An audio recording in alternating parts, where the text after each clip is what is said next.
Okey, sekarang kita berada di ladang ternakan lembu susu. Ini masih lagi kawasan Kundasang. Belakang sana kita boleh nampak Gunung Kinabalu. Tunjuk sikit Gunung Kinabalu. Okey. Ini lembu-lembu.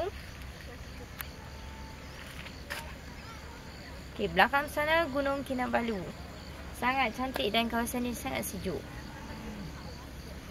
Susu dia sangat fresh. Kalau minum tu memang rasa macam nak minum lagi. Sebab sangat fresh. Dia rasa sangat manis. Okey, sekian dari Kundasang, Sabah.